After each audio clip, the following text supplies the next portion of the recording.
सभी का स्वागत है। मैं हूं सुमित और हफ्ते का आखिरी कारोबारी सत्र, एक बढ़िया सत्र आज भी रहा। लेकिन आज के सत्र में एक इंटरेस्टिंग पार्ट ये था कि आज गैप अप हुआ, शुरुआत हुई, तेज़ी रही, तेज़ी के बाद बाजार ने पूरे दिन बाजार को होल्ड किया और होल्ड के साथ ही क्लोजिंग हुई। तो एक अगर आप वैसे देखेंगे तो पूरे दिन का कोई एक्साइटमेंट नहीं दिखेगा आपको, लेकिन अदरवाइज इंडेक्स में आज अच्छी खरीदारी थी और तेज़ी का जो रुझान है वो बाजार में बना हुआ है। लेकिन ओवरऑल मार्केट की सिचुएशन बेटर है, रेंज बाउंड ट्रेड है, गैप अप शुरुआत है, ब्रॉडर मार्केट्स खरीदारी में है, स्टॉक स्पेसिफिक स्टोरी है और न्यूज़ आ रहे हैं, ट्रिगर्स आ रहे हैं, उसके ऊपर बाजार रिएक्ट कर रहा है। अर्निंग ख़त्म हो चुके हैं तो अब ट्रिगर थोड़े से स्लो हैं, स्लगिश हैं, लेकिन फिर भी कुछ ना कुछ आपको मोमेंटम मिलता ही रहेगा बीच ना बीच किसी ना किसी स्टॉक के ऊपर। कैश मार्केट शेयरों में ज़्यादा कामकाज था तो वहाँ पे ज़्यादा हलचल देखने को मिल रही थी। ऑटो में खरीदारी थी, नए रिकॉर्ड्स पर पहुँचे, मिड कैप स्मॉल कैप खरीदारी में था। निफ्टी अपने ऑल टाइम हाई से बहुत दूर नहीं है, वहाँ पर भी खरीदारी का रुझान बना हुआ है। और बाकी पॉली कैप जैसे स्टॉक बढ़िया तेज़ी में 4700 आज पार हो गया। इसके अलावा बैंक्स में बाइंग थी, इंडसइंड, एचडीएफसी बैंक जैसे बैंक्स में।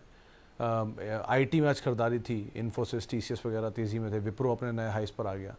एचएएल, बीडीएल यहाँ पर खरीदारी बनते हुए दिखाई पड़ी। ओएमसी थोड़ा प्रॉफिट टेकिंग थी, आईटीसी फ्लैट था। तो ऐसे करके अलग अलग स्टॉक स्पेसिफिक स्टोरी मार्केट में कामकाज करते हुए दिखाई पड़ रही थी। और कैश मार्केट के शेयरों में आपको ज़्यादा एक्शन दिखाई पड़ेगा आज के सत्र में, क्योंकि वहाँ पर ज़्यादा तेज़ी का रुझान है, वहाँ ज़्यादा एक्साइटमेंट है कंपेरेटिवली फ्रंट लाइन इंडेक्स के। तो उनके ऊपर आप अदरवाइज नज़र बना के रख सकते हैं। बहुत ज़्यादा ट्रिगर तो है नहीं अगले हफ्ते के लिए या कल के लिए, मतलब मंडे के लिए एचडीएफसी बैंक की मीटिंग्स होंगी 2, जिसमें एचडीएफसी बैंक का एक मीटिंग है गोल्डमैन के साथ और दूसरी है कोटक के साथ 19 और 21 को। तो इन दोनों का आप नज़र रखिएगा। एचडीएफसी बैंक थोड़ा फोकस में रह सकता है अगले हफ्ते। बाकी तो ऐसा कुछ है नहीं। मेटल मैच खरीदारी थी, आईटी में खरीदारी थी, तो इस तरह की खरीदारी का रुझान चल ही रहा है। सो सवाल जवाब का सिलसिला सीधे शुरू कर लेता हूँ और बातचीत करता हूँ कुछ सवालों को लेकर भी, जो कि अलग अलग माध्यम के ज़रिए मेरे पास आते हुए दिखाई पड़े हैं। सबसे पहले सवाल जो हर बार कही रहता है कि सवाल ही थोड़ी देर तक मुझे नहीं दिखते हैं। ओके, अच्छा एक लिस्टिंग भी थी वो फार्मा कंपनी की, वो भी थोड़ी डिस्काउंट पे होते हुए दिखाई पड़ी, 4-5% के डिस्काउंट पे जाके कहीं बंद होते हुए दिखाई पड़े। ओके, सवाल आपका सिलसिला शुरू करते हैं। Sir, view on confidence petro. Kaushik sir, वो एक टाई अप हुआ है रिसेंटली, उस टाई अप के बाद चलना शुरू हुआ है और ये अभी रहेगा इसमें मोमेंटम। आज एक अच्छा ब्रेकआउट भी है जो टेक्निकल जानकार मान रहे हैं। फंडामेंटली वैसे भी इसमें कुछ न्यूज़ फ्लोज है, उसके दम पर चल रहा है। मतलब अभी एक इंटरेस्टिंग बात थी कि हमारे एक रिपोर्टर गए थे वहाँ पर, तो उन्होंने ऐसा मेंशन किया कि 3000 करोड़ रुपए के आसपास की मार्केट कैप है, 10,000 करोड़ की मार्केट कैप अचीव कर लेंगे, ऐसा कुछ बोला कि एक बहुत बड़ा नंबर था। तो उनसे क्रॉस क्वेश्चन भी किया कि इतना बड़ा मार्केट कैप, तो बोले हाँ हमारे प्लान है एग्रेसिवली। तो आप ठीक है, अगर मैनेजमेंट इतनी बुलिश कमेंट्री दे रहा है तो अभी तो आप बने रहो, लेट्स सी आगे क्या आता है, लेकिन एज ऑफ नाउ आप बने रहो उसमें। एनी स्पेसिफिक रीज़न क्यों कोर पोर्टफोलियो में कम से कम स्टॉक रखने चाहिए? सर, कोर पोर्टफोलियो में कम से कम नहीं, जितने आप मैनेज कर पाओ उतने स्टॉक रखने चाहिए। ये आप ज़्यादा मैनेज कर सकते हो, आप ज़्यादा मैनेज कर लो, कोई इशू नहीं है। अब आप ऐसे समझो कि मान लीजिए कोई पुराना इन्वेस्टर है जिसने एक ज़माने में रिलायंस लिया था, उसका रिलायंस वहाँ से अब ऑल टाइम हाई रिलायंस काट रहा है, तो उसका प्राइस ऑलरेडी बहुत भाग चुका है, तो वो छोड़ चुका है अब रिलायंस को। उसने टीसीएस लिया, वो भी छोड़ चुका है, एशियन लिया, वो भी छोड़ चुका है। तो एक समय बाद उसके पास एक बंच ऑफ क्वांटिटी होगी इन सभी क्वालिटीज़ की। तो अब वो पॉली कैब ले रहा होगा, पॉली कैब भी छोड़ देगा कुछ दिन बाद, या जेके सीमेंट ले रहा होगा वो भी छोड़ देगा, यूएसएल ले रहा होगा वो भी छोड़ देगा। तो उसके पास एक बड़ा क्वांटिटी आ चुका है और अब उसका पोर्टफोलियो इतना बड़ा हो गया और उसे मैनेज करने की भी इशू नहीं है, क्योंकि आधे तो ऐसी कॉस्ट पर हैं जो कभी आएंगे ही नहीं, और आधे ऐसी कॉस्ट पर हैं जहाँ पर वो थोड़ा बहुत नीचे आएंगे तो और ऐड कर लेगा। सो विद टाइम उसकी क्वांटिटी अपने आप ही इतनी सब्सटैंशियल हो चुकी होती है। सो कोर पोर्टफोलियो में हमेशा वो स्टॉक रखिए जो कि सबसे मजबूत और सबसे स्टेबल है, जैसा फंड हाउसेस करते हैं, जैसा एलआईसी ने किया हुआ है। और उनकी क्वांटिटी उतनी रखिए जितनी आप मैनेज कर पाएँ। आप एक इंडिविजुअल के हिसाब से कितना मैनेज कर सकते हैं मुझे नहीं पता, लेकिन बहुत सारे लोग की अच्छी कैपेसिटी होती है मैनेज करने की, वो कर लेते हैं। सो कुछ लोग तो 70-72 शेयरों की लिस्ट भेज देते हैं मुझे कि इनको चेक करो, तो मैं तो नहीं देख सकता इतने शेयर, तो मैं सॉरी लिख देता हूँ एक लाइन में। लेकिन ऐसे इतनी भी शेयर नहीं होने चाहिए कि आपको खुद को समझ में ना स्क्रॉल कर चलाएं कि मेरा पहला शेयर कौन सा था और आखिरी शेयर कौन सा है। हर तरफ का शेयर मत उठा लीजिए, सबकी थाली का लड्डू अच्छा लग रहा है इसलिए रख लिया अपने पास, ऐसा मत करिए। आपको जो खाना है वही पिक करिए। कहते हैं ना, हर चीज़ भरने लगेंगे तो कुछ अच्छा नहीं लगा तो क्या करोगे उसका। सो वेस्ट मत करिए, लेकिन उतना रखिए जितना ज़रूरी हो आपके लिए, और ज़रूरी आप ही डिसाइड करो कितने हैं, कितना आप मैनेज कर सकते हो। सो कम नहीं, लेकिन एडिक्वेट रखिए जितना आप मैनेज कर पाए। Sir, mention any NBFC company which is cheap valuation. Suggest any solar or green company which is higher capacity expansion. Sir solar green में तो मुझे केपी एनर्जी केपी ग्रीन से ही लगते हैं, क्योंकि उनकी मैनेजमेंट से मैंने खुद बात की हुई है, वो कंपनियाँ ठीक है। एसडब्ल्यू सोलर भी काम कर रही है, लेकिन उनकी मैनेजमेंट से मैंने बात नहीं की है। इनकी मैनेजमेंट से मैं खुद बातचीत करे बैठा हूँ, इसलिए मुझे दोनों ठीक लगते हैं। केपी एनर्जी के नंबर अभी ख़राब थे लास्ट क्वार्टर के, लेकिन कमेंट्री बहुत स्ट्रॉन्ग और एक बड़ा ऑर्डर उनके लिए पेंडिंग है, सो वो एक ट्रिगर उनके लिए रहेगा आगे। सो उनकी मैनेजमेंट आज आप किसी और चैनल पर उन्होंने देखा भी था, तो आप सुन सकते हैं उनकी मैनेजमेंट को कहीं पे। उनकी कमेंट्री बहुत स्ट्रॉन्ग थी वैसे भी, केपी एनर्जी और केपीआई ग्रीन दोनों। रही बात आपके एनबीएफसी स्पेस में, तो एनबीएफसी में सर मुझे एचडीएफसी बैंक अच्छा लगता है, लेकिन वो एनबीएफसी नहीं, वो बैंक है, क्योंकि उसमें एचडीएफसी बैंक के अंदर एचडीएफसी लिमिटेड एनबीएफसी मर्ज हो चुकी है। सो एक अच्छे वैल्यू पर वो है, अवेलेबल है। वो बैंक है, लेकिन वो उसमें भी एनबीएफसी एक है। चोलामंडलम अच्छी एनबीएफसी है जिसको आप देख सकते हो, अदरवाइज मुर्गप्पा ग्रुप वाली। बाकी तो ऐसा सच कोई अभी मुझे याद नहीं आ रही। मुथूट नीचे के दाम पर अवेलेबल है, लेकिन वो आपको चला ही नहीं बहुत टाइम से, क्यों लूँ उसको, गोल्ड फाइनेंसिंग नाम है। सो ये कुछ नाम है जिनको आप अदरवाइज देख सकते हो, बट मतलब व्यू माइट डिफर। सो आप एक बार ही पढ़ लीजिएगा इसके बारे में ज़्यादा अच्छे से। ओके, आईटी सेक्टर ऐड करना ठीक है, और Muthoot finance, Muthoot is better, but अगर आपका टाइम फ्रेम है तो आईटी सेक्टर के केस में सर ऑलरेडी बहुत चला हुआ है। सो बहुत पिक एंड चूज़ करने की ज़रूरत हो गई है यहाँ पर। अब आप बहुत चला हुआ है पूछोगे तो कहाँ चला है, ऐसे पहले फर्स्ट हाफ में चले पूरा mid cap IT, persistent, Birlasoft, KPIT, Tata Elxsi, सब ज़बरदस्त चले। एलटीटीएस, जिसका नाम लो, कोफोर्स, परसिस्टेंट, सब। फिर एक ऐसा टाइम आया कि ये थके तो अब लार्ज कैप आया उसमें, फिर उसमें टीसीएस, इन्फोसिस, विप्रो तो आज भी अपना नया हाई बना रहा है। सो ये सब चलने शुरू हो गए। तो ऐसे करके अब लार्ज कैप चल रहा है, तो अब आप क्या पिक करोगे? आपको लग रहा है कि मिड कैप आईटी में ले लेता हूँ थोड़ी पोजीशन, तो वहाँ पर सब कुछ तो ऑलरेडी भागा हुआ था, भाग के 100 रुपये की चीज़ 500 हो के वापस 400 हो गई, तो आपको लग रहा है महंगा है, सस्ता हो गया। अरे वो 100 से 400 भी तो गया है, तो थोड़ा और कूल ऑफ होने दो। 1 2 नाम अच्छों में हैप्पीएस्ट माइंड है, बहुत समय से कंसोलिडेशन में पेशेंस लेगा, जहाँ तक ले जाए। या ये टाटा की जो नया आईपीओ है, टाटा टेक, ये बेटर है, लेकिन ये कहाँ तक कूल ऑफ होगा ये भी डिपेंड करता है। तो अगर पेशेंस है आप में और थोड़ा थोड़ा ऐड कर सकते हो, Tata tech is a good bet, आप उसको देख सकते हो। समय लेगा, क्योंकि ये पहले आईपीओ का कूल ऑफ पीरियड निकालेगा, धीरे धीरे करके नंबर आते रहेंगे, कुछ चीज़ एडजस्ट होंगी, उसके बाद चलेगा। सो ये जितना भी टाइम उतना ही रहना है सर, 15% ही बनाना है बाजार में। आप एक बार में 400 बनाकर 10 साल तक 400 पे रुके रहो, मतलब होता नहीं है कि आज भाग के आप रुक के खड़े हो गए, पीछे पीछे सब आगे दौड़ के वहीं पहुंच जाओगे आप एंड में। तो ऐसी सिचुएशन है ये। आज टाटा टेक ऑलरेडी 400 रुपये का आईपीओ 1400 दिखा कर आया है, उसके बाद फिर कूल ऑफ हो रहा है। मतलब आईपीओ का दाम मैं भूल गया, लेकिन हाँ जितने का भी था वो 1400 होके आया है। सो 1400 दिखाने के बाद अगर कूल ऑफ हो भी रहा है तो कूल ऑफ ही रहेगा, तब तक बाकी आईटी कंपनी एडजस्ट कर लेंगी, सेक्टर के बराबर 15% पी निकाल लेगा, साल का या 2 साल का, उसके बाद फिर ये चलना शुरू हो जाएगा वापस। सो कूल ऑफ का पीरियड में अगर आप पार्टिसिपेट कर सकते हो तो ज़रूर करो, फिर तो कोई दिक्कत नहीं है इसमें। Sumit sir, how can I understand a stock has higher valuation or not? Is there any calculation? I mean, how to find a stock has higher valuation? दास साहब, पहली चीज़ योर एक्सपीरियंस इज़ एवरीथिंग। मतलब market में everything is your experience, मतलब life में भी and market में भी everything is your experience. आपको जितनी भी जल्दी मचा लो, एक्सपीरियंस अपने आप आएगा, समय के साथ ही आएगा।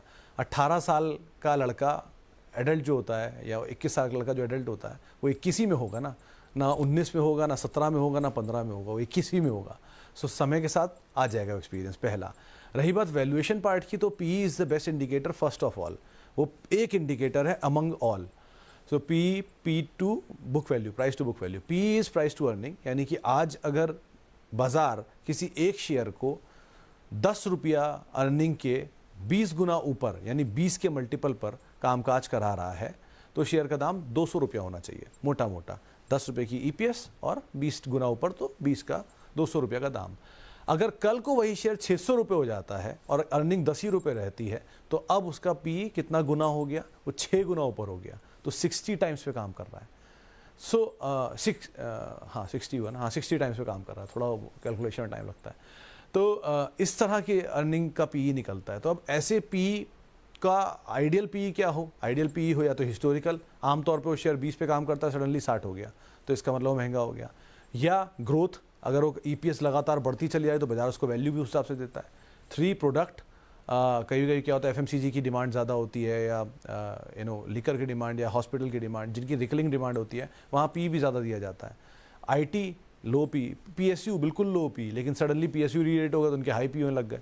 सो ये बहुत सब्जेक्टिव है, and with time you keep on understanding. ऐसा नहीं है सर मार्केट में आज तक 15-17 साल से मैं सीख ही रहा हूँ, अभी भी सीखना ही जारी है, तो ये चलता रहेगा। It's on going learning process, so enjoy the process and be a part of it. ऐसे रखो, और विद टाइम आप धीरे धीरे समझ जाओगे किसी भी कंपनी के। एक कंपनी की आराम से एनुअल रिपोर्ट पढ़ लो, 2-3 बार की कॉन कॉल सुन लो, उस कंपनी को इन एंड आउट आप समझ जाओगे। इतना ही करना होता है, उससे अपने आप बहुत कुछ समझ में आ जाता है। सर पीएनबी और जोमेटो में अभी फ्रेश एंट्री कर सकते हैं क्या? अगर नहीं तो किस प्राइस पर लेना सही रहेगा? सर पीएनबी फिर भी कर सकते हैं, जोमेटो के केस में I am not still convince, क्योंकि numbers between the line weak थे। फ्रंट ऑफ इट तो अच्छे थे, लेकिन बिटवीन द लाइन वीक थे। So PNB is comfortable comparatively, लेकिन जोमेटो को थोड़ा स्किप करिए, ज़्यादा बेटर है। अब लेकिन किसी भी पीएसयू में जाइएगा तो स्टॉप को ज़रूर लेके जाइएगा। सेंसेक्स के फ्यूचर में वॉल्यूम नहीं आई जैसे उसके ऑप्शंस में है। मलिक साहब ये वॉल्यूम के लिए NSC future is the best so far. Maximum लोग वहीं ट्रेड करते हैं, ये बीएससी में वॉल्यूम थिन होता है। कॉलो और पुटों का जो प्रीमियम कैसे आपने रिसेंटली मूव करा था, वो एक बहुत बड़ा उस पर आर्टिकल भी छपा था कि किस तरह से उसे मैनेज किया गया। सो ये तरह की चीज़ों में जहाँ लो वॉल्यूम है वहाँ पढ़ने का मतलब नहीं होता कि उसको आसानी से मैनेज किया जा सकता है।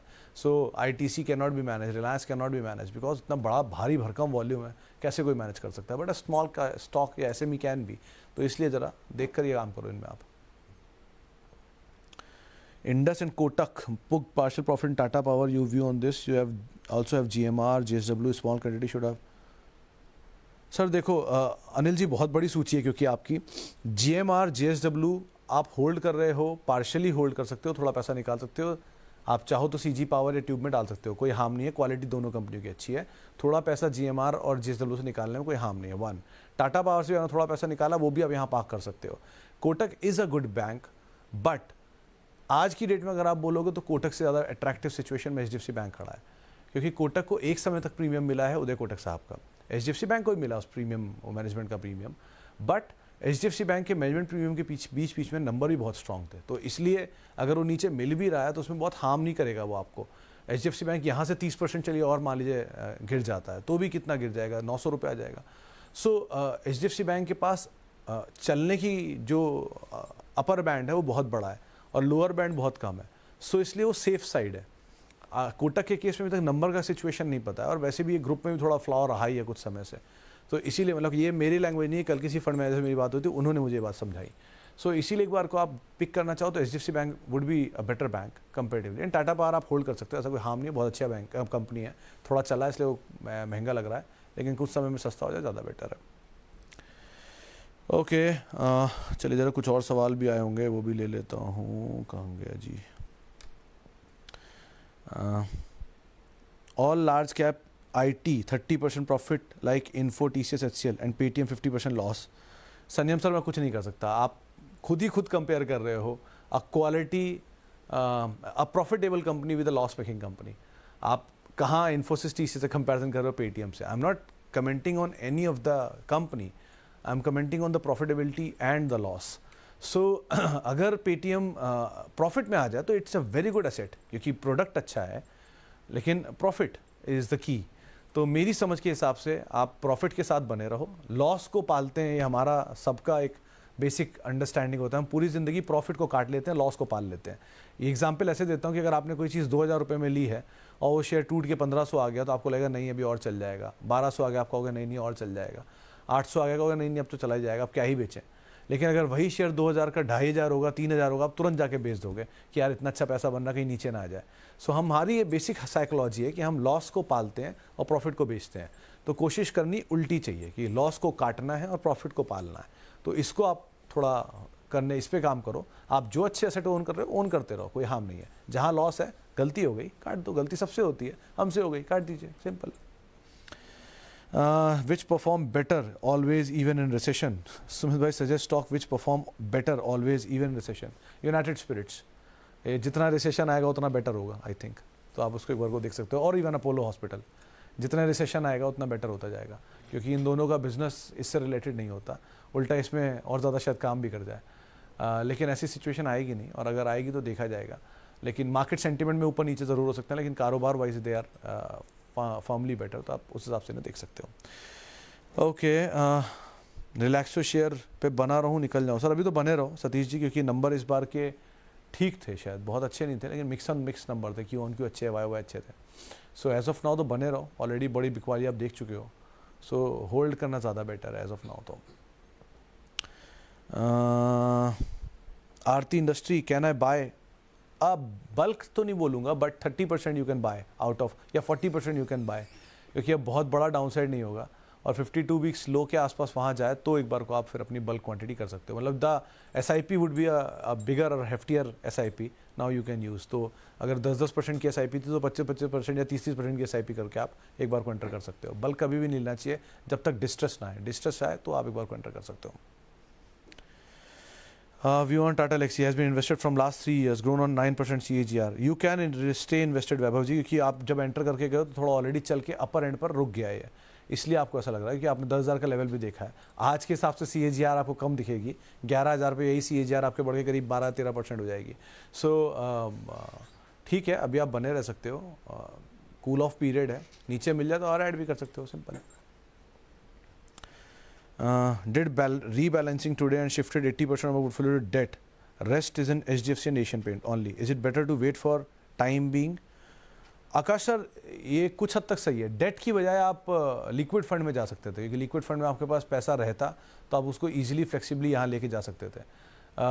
बट ठीक है, दोनों कंपनियों का चुनाव ख़राब नहीं है और डेट का कॉल भी सही है, लेकिन 80% का रेशियो थोड़ा और घटा सकते हो आप, 60 कर दो या 50 कर दो, ताकि 50 को और लिक्विड रखो अपने पास, ताकि अपॉर्चुनिटी मिलती रहे तो ऐड करते रहना। लेकिन डेट क्योंकि लॉक हो जाएगा और लॉक इन पीरियड बड़ा होता है उसमें और लॉस होता है इंटरेस्ट का, तो इसलिए एक बार को आप जाना चाहो तो लिक्विड फंड में चले जाओ, वहाँ थोड़ा फ्लेक्सिबिलिटी आपको ज़्यादा मिलती है। चलिए फिलहाल अब इतने सवालों को शामिल करूँगा, माफ़ी उन सभी लोगों से इनसे बातचीत नहीं हो पाई, और बहुत बहुत शुक्रिया उन सभी लोगों का जिन्होंने सवाल पूछा। आपसे अब मुलाकात होगी मेरी अगले हफ्ते नहीं होगी, मैं छुट्टी पर हूँ, तो उसके अगले हफ्ते मंडे को अब आपसे मुलाकात होगी, तो उसके लिए पहले से ही माफ़ी, आपके साथ नहीं मौजूद रहूँगा। बाकी आप मेरे साथ जुड़ सकते हैं, @sumitresearch मेरा ट्विटर हैंडल है, और किसी भी निवेश से पहले अपने वित्तीय सलाहकार की राय ज़रूर ले लें, और CNBC आवाज़ के YouTube और Facebook पेज पे आप हमारे साथ जुड़ सकते हैं। नमस्कार।